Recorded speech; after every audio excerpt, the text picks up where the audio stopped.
It was hard to read the documents today. As I was reading them for the first time, we're sitting in the truck just astounded. But yeah, a lot of this, of course, is a Newcastle County Police Department story. It all started here.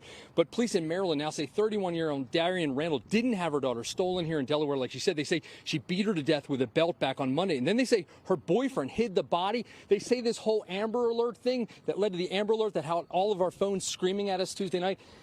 It was all just an elaborate cover-up. I don't have words.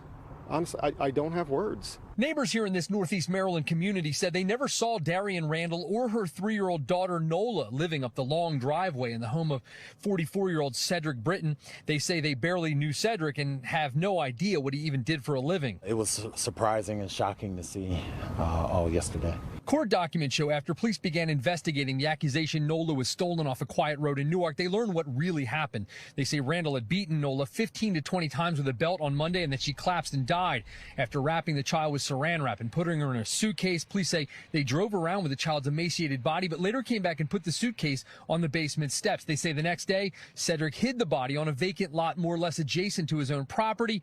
By Tuesday night, Cedric must have known police were onto them. He had literally just been added to the local homeowners association as his girlfriend was reporting Nola missing. We left that HOA meeting, and as I understand, he was talking with neighbors in the parking lot after the meeting, and his phone was being called and called and called and called, and then he got a 911 text, and he said, "I gotta go, it's my girlfriend." Police say he eventually confessed to all of the allegations and told them where the body was hidden. Both he and Darrian Randle are now behind bars. She currently remains in a Delaware prison. We just can't fathom how a human could do this to another human being, and that someone so close to us here in the neighborhood could play a part in it is just devastating.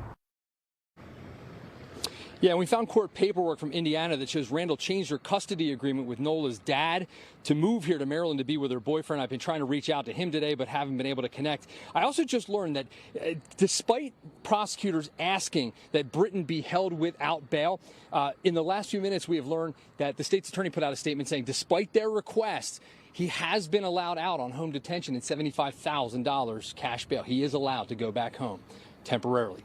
For now, we're live at Newcastle County Police Headquarters. Tim Furlong, NBC 10 News.